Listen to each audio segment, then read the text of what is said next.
Home, brothers. This is Uncle Jeebers. I was just eating these fantastic, delicious cookies, and they are made in England. Okay, that's England. And then the cover is see, I went to college, so I can read that. That's how you read that. Remember to read from right to left, but that's how you say that. And one good thing about this cookies is that they're halal, and there's no dead pig in them. And you definitely have to watch out for dead pig and stuff, because I don't know if you know this, but they've got dead pig in grape juice to stabilize the color or something. They put pig's blood in there, and they don't list it on the ingredients list. And apparently they use dead pig to make certain kinds of breads, and they don't list that either. So I stick with the Arabic stuff. You give me the Arabic stuff. But I find this quite interesting that something produced in England would have that type of a title to it. Just like all their kids are named Muhammad now. And how am I so intelligent that I can read that? Well, I did go to college. I went to college for 1.5 years, and I gained about 2 years worth of credits. I got a perfect score, perfect whatever, 4.0 average. I took all these hard classes I thought would be fun and interesting, and then they told me, oh, Jeebers, you gotta go back and take 101 on all those. And I thought, no, that's gonna be bad. But I went to one of the classes, and it was like Miss Molly looking through her mirror frame, like I see Bobby, I see. So it's pretty pathetic. I got really angry in those classes because they were seriously like a class I would remember from the first grade. So I said, I'm not doing this. Even though I was dumb enough to go to college, I said I'm too smart for this. And I was in college, quote unquote, to learn. That was my goal. I wanted to learn stuff. And I began to understand that in college some people are trying to block me from learning, and they're blocking me from getting more work, and especially apprenticeships. So I want to talk about the university system a little bit, and why you should not go to university. If you already went to university, I recommend you regret it. That's all. Just regret it. Say, yeah, that was bad. Should have done that. Because I'm going to sum up university for you in one sentence. You ready? Pay for a job. Yep. I'll say it one more time. Pay for a job. So when you see the word college or university, you're looking at a synonym for pay for a job. Now, I have to go against that. I say, first of all, there is no place where knowledge is stored. I think that's the number one fallacy of the university, is that all knowledge, or a lot of knowledge, is stored there. And the way you learn things is within these gates, and outside, good luck. Another fallacy: if you don't go to university, you have no future. As if being $150,000 in debt doesn't ruin your future. Or, I've had several friends who are deep into college debt, well into their 30s, sometimes into their 40s. So, I was having a discussion with a 17-year-old student today, and he was saying, well, I have to learn English to get to college. And I said, well, why do you want to go to college? Well, you need to pay for a job, right? You have to go to college, pay the money, and then you can get a job.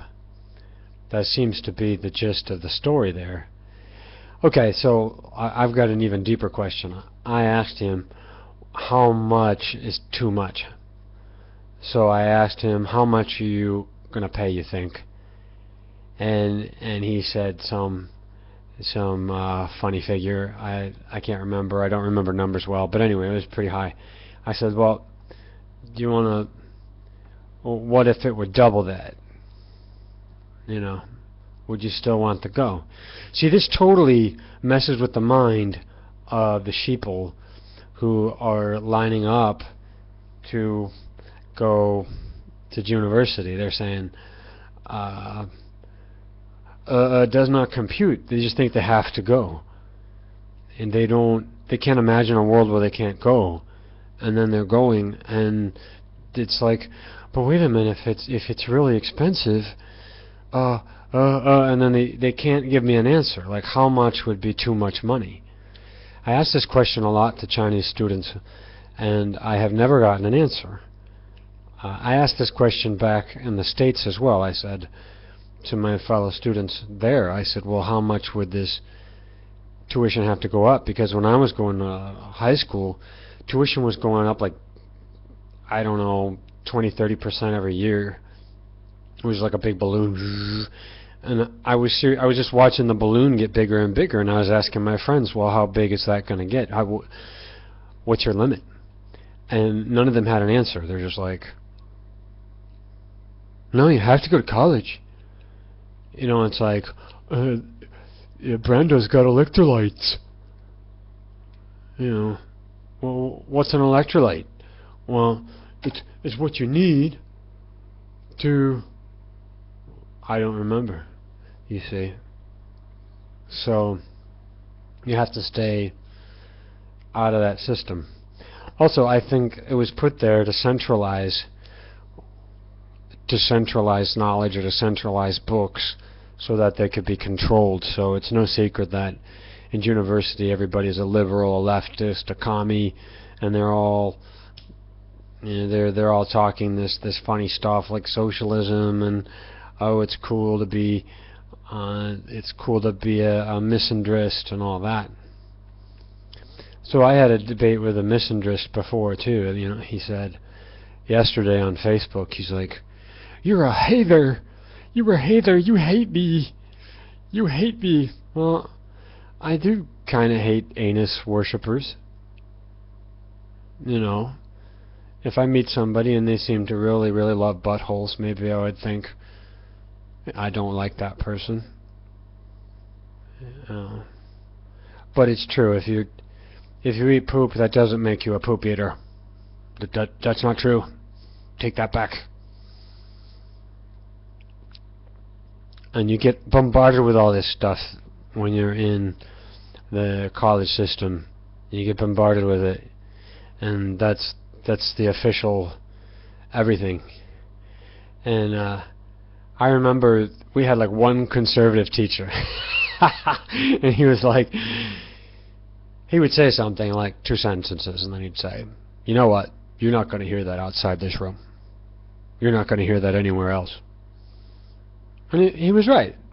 He was right. He was the only guy on campus that he was like the token conservative guy. They let him exist so they could claim to be objective or whatever.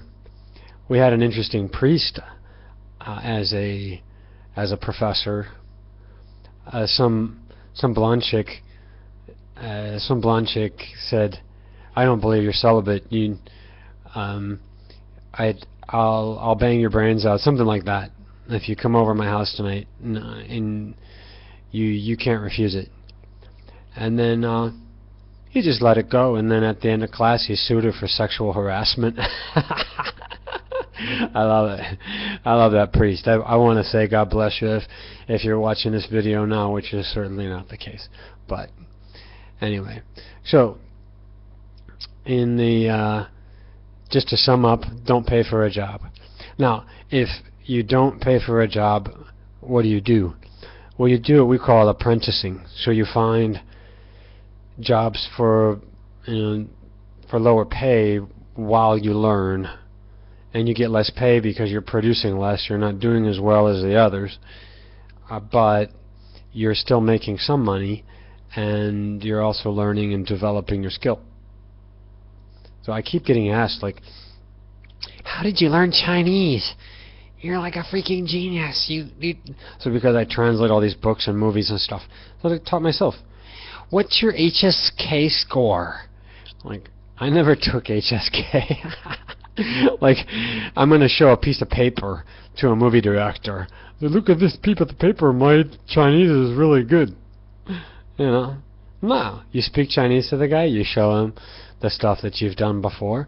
And you say, look, this is pretty good stuff. This is my level. You can call me if you want that. And so in the real marketplace, you know, the bosses are looking for experience. And then you have sort of bureaucracy and fake people and fake companies and government stuff where people get paid to do nothing and they have no progress in the job and they're just stealing money, and that kind of environment is pretty negative.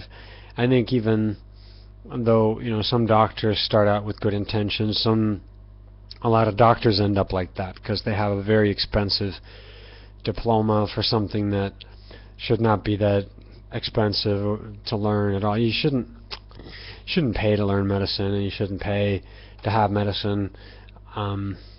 You know, nothing except, but you know, a minimal kind of a life fee or the little thing for the doctor.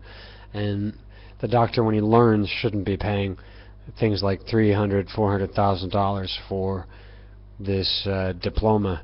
So this touches on the other reason why there are some certain types of degrees, is to block other people out of these fake professions.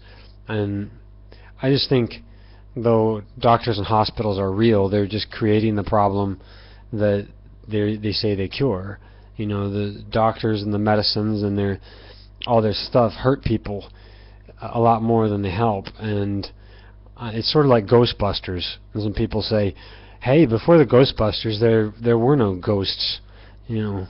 And that's exactly what I feel about these viruses and all these freaky diseases that doctors are inventing and causing with different cures, and causing again, and people coming back and refusing to discuss morals or ways that people can really cure themselves and keep themselves healthy. So, you know, there are jobs like that are bureaucratic, and I don't think those jobs are very healthy to be in. I don't think that's an ideal job to have. People say, oh, I've got a cushy job. I make $300,000 a year, and though even then, doctors and lawyers are often really, really busy people, and don't get a wink's rest sometimes.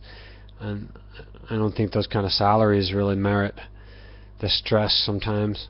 But let's say there was no stress. Let's say you're a government official pulling in a ton of money and you do basically nothing but grade papers. Well, are you happy doing that? I mean, do you find that satisfying in life to do that? So what I'm proposing to you, brothers, is this whole freelance lifestyle where you learn skills and you learn as you go, and you apprentice, and you look for opportunities where people will pay you some money even if you're unexperienced, and then you start to do those things. And you could do anything, and any time you have free time, because celibates have tons of free time, you could be increasing your skills in everything. Now, our recommended skills in these years for the brotherhood, and I think anyone who's not a brother who's listening for pleasure, is languages and handyman. Those seem to be the two brightest ones to go after, is to get another language down and start doing some, skills with, fixing up homes, fixing things up, helping people, learning how to do stuff with your hands. And these jobs will become more and more important in a society where the infrastructure is deteriorating, the level of production is going down, and there's more and more pressure to get real work done, I think. That's what all this so-called depression means. So, thank you, everybody. Quit the university if you're still in it. Save your money. Invest it. Use your time to self-study. Everything is free to study on the internet. It's completely free.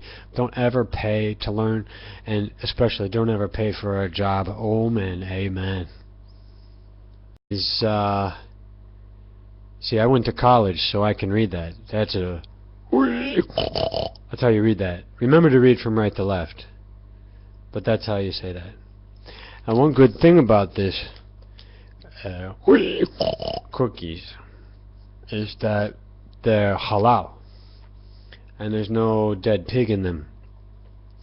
And you definitely have to watch out for dead pig and stuff, because I don't know if you know this, but they've got dead pig in grape juice to stabilize the color or something. They put pig's blood in there and they don't list it on the ingredients list. And apparently they use dead pig to make certain kinds of breads, and they don't list that either. So I stick with the Arabic stuff. You give me the Arabic stuff. But I find this quite interesting that something produced in England would have that type of a title to it. Just like all their kids are named Muhammad now. And how am I so intelligent that I can read that? Well, I did go to college. I went to the college for 1.5 years, and I gained about 2 years worth of credits. I got a perfect score. Home brothers, this is Uncle Jeebers. I was just eating these fantastic, delicious cookies, and they are made in England. Okay, that's England. And then the cover is perfect, whatever, 4.0 average. I took all these hard classes I thought would be fun and interesting, and then they told me, oh jeebers, you gotta go back and take 101 on all those. And I thought, no, that's gonna be bad. But I went to one of the classes, and it was like Miss Molly looking through her mirror frame, like I see Bobby, I see. So it's pretty pathetic. I